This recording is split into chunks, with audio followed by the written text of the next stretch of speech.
Hello again everyone, and welcome back to my workshop.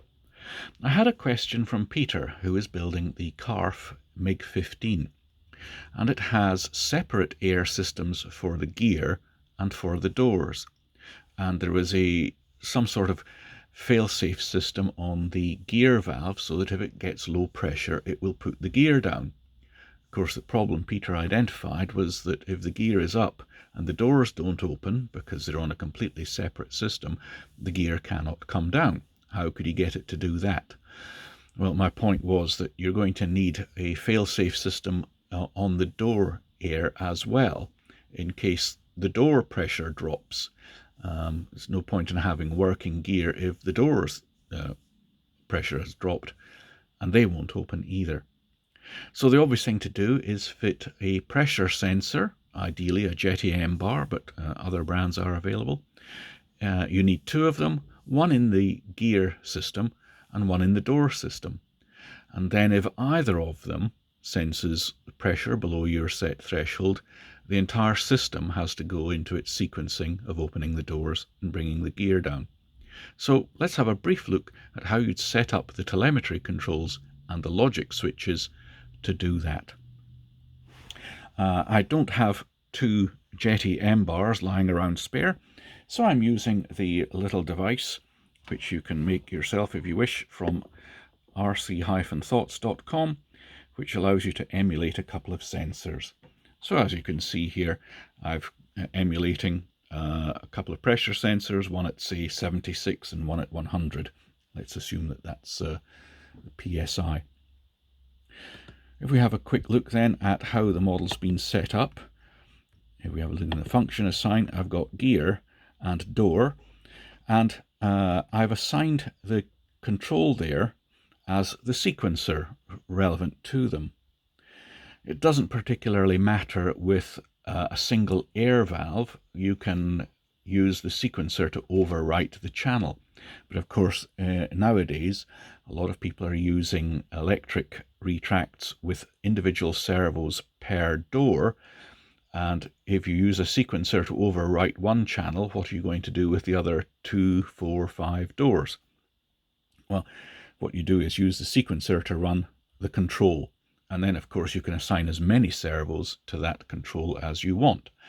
And if you had doors which stayed open and doors which opened and closed in the same model, then you would just have two separate door functions with their own sequencers doing their own thing. Okay.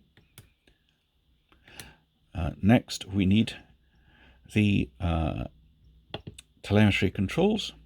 So we go here into telemetry control, and you'd set up one for each of your pressure sensors, where the condition would be X is greater than, and then your value, whatever that is. I think the Jeti one comes in pascals, kilopascals, something funny like that. Not PSI, but it will show you the PSI. But anyway, we're setting here for a value of 70. And your pressure sensor on the other system, again, set to whatever value you want as the trigger. So X is greater than your value will allow the gear to come up. If it drops below that value, everything's going to go into the fail-safe condition. And now we look to the logic switches. So the first logic switch is simply your two telemetry controls with an AND as the condition. And so both of your telemetry sensors must be above your minimum value for the output to be on.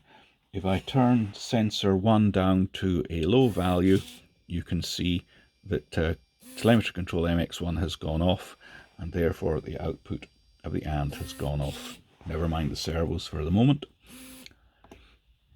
And then logic switch 2 is going to be logic switch 1 and your gear switch. And it'd be your gear switch in the up position is on. So that's the way around you assign it. Put the gear switch down, open the field, move the gear switch up, so that the output here can only be on when both the pressure sensors are above your minimum value and the gear switch is in the up position. And that way it'll allow it to come up. So if any one of these should fail, for instance, the gear pressure goes low, or the door pressure goes low, or the gear switch goes down, the output will go off, and that will start everything running. Then you can go to your sequencers. And here I've got a sequencer for the gear and a sequencer for the doors. And in both cases, the switch is that logic switch 2. So Q1, the gear, is running logic switch 2, and Q2, the door, is running on logic switch 2 as well. So that's what will kick those sequencers off. And since those sequencers are running the function, then all the servos coming off that function will get the instruction. So we can have a look now at the front here. Both sensors are above the minimum value we set, which was 70. This servo represents the gear. This servo represents the doors. And I've set it in the sort of P51 Mustang style, where it has to open and then close again when the gears are down. And when you select up, it has to open and close again behind them. And so with the pressures good, if I select gear down, we'll get the door open, the gear comes down, and then the door will shut. And if I select gear up, the door will open, the gear will come up, and the door will shut again. Okay, and let's try turning down the gear pressure. When it gets below 70, it will trigger everything to start. The doors will open, the gear will come down.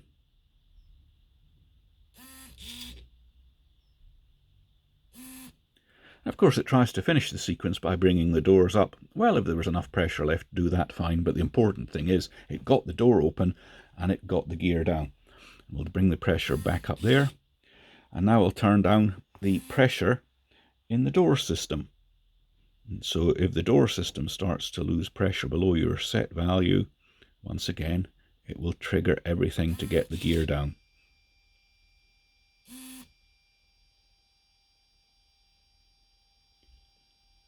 We'll bring the pressure back up.